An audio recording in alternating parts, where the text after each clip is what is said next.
Pwede ako mag-share sa inyo ng Bible. Maghilig kayo sa Bible. Ha? Ikaw? Mahilig ka? Nagbabasa? O yun. Bukod naman na to ako. Dahil sa ganitong matanda na ako. Missionary ako. Spiritual missionary ako. Dapat wala na ako. Dahil mission ako. 17 edad na ako. Huwag mong tuwon. Dahil paano nangyari sa California, di ba? Hindi sila nakinig, pinagtawanan, di ba? Ang salita ng Diyos ay buhay, mabisa at makapangyarihan. Kaya, kahit kunti lang. Wala namang nawawala.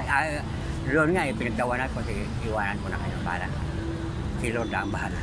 Dahil, minsan nga sa buhay ko, sasabihin ko siya, dapat wala na. 10 years ako. Member ako ng Couple for Christ, member din ako ng Bible ako. Dahil sa Mateo 5, mapala, dahil may malinis na puso bakat makita. Paano tayo maging malinis? Naniwala tayo at magsisisi, di ba? Pag sinabi mong ngayon, pag sinabi mo kahit oras na, pag sinabi mo Lord, patawad, basta sa galing sa puso, ang Diyos ay walang hanggang pagpatawad. My mercy is triumph over that. James 2:30. Dahil ang salita ng Diyos ito, Biblia, di ba? Papakita ko ng Mateo 5, nabasa niyo? Sino nagbasa ng Bible? Ikaw. Okay lang. Sasabihin ko na basta, pag mo dala akong balik-bagyan, kasi pag binabalik ko, alis na ako. Okay, hawakan mo. Ang salita ng Diyos ay buhay. Pag sinabi mo, Papa Jesus, nandiyan. Ano bang Jesus? Tagapagligtas. Sabi mo, Papa Jesus, patawad. Sabi mo. Papa Jesus, patawad. Pikit yung mata mo. Pikit, sundan mo. Si Jesus, natarap mo. Mahal tayo na Lord kahit makulit. Okay na? Maliwanag pa sa araw.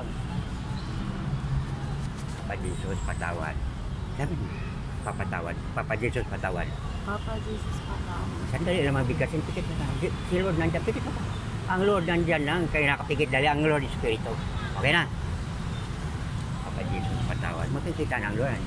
Papa Jesus, patawad. Si Jesus na lang sa harap natin. Okay na? Anong school kayo? Aureliano. Aureliano. Mayroon akong pamangkin dyan, galing Bohol. Nursing dyan. Pero sila, parang hired na doon nag-exam, tapos dito na, sa may Aureliano. Diyan ako sa Mabini nakatira dati. Piyati ako nag-aaral dati ng Marine Engineering. 19, basta 7 ka na ako. Graduate din ako ng seaman po ako dati. Dahil ito na ang kalagayan ko, nag-miss na ako. Seaman ako, nag-jump ship ako ng Amerika sa Houston, Texas. Hindi ako makikagtrabaho dahil pumunta ako ng Chicago, doon ako nagtatrabaho balik yung labor kasi nag-jump ship na ako eh. Pero may na rin ako, member ako, retired ako na ko dyan. Kaya yung kinikita ko rin dito, yung penso ko, ito nilalaan ko. Yung YouTube ko, Spiritual Visionary, 3.5 videos na ako. Sinishare ko. Kaya yan, spiritual makikita mo. Sa pangalan ko, Miguel Oclarit, sa YouTube ko, sa video ko, sa YouTube ko, Spiritual Visionary. What is spiritual? Hindi yan napapaliwanag ng tao. Hindi yan na human knowledge. Kaya pag sinabing nakita, tawanan ka lang. Maliwanag? Oo. Aureliano pala kayo. Makapitbahay pa tayo. Diyan ako lang. Okay, salamat at magandang nga.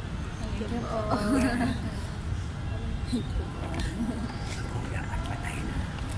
Hinabalik ako. Kaya pinipilit ko na maisir ko ang buhay ko. Ano nangyari sa California, di ba? Nakita mo, our Father who art in heaven, di ba? Nagtuloy ko na ba kayo, di ba?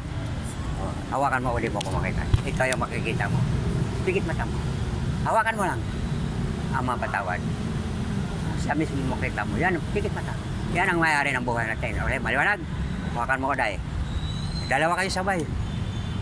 Pigit ng mata niyo. Andiyan na si Lord. Si Ama, no? Pigit. Okay na? Alis na ako. Thank you. YouTube ba spiritual business? Okay? Bye.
kompleto.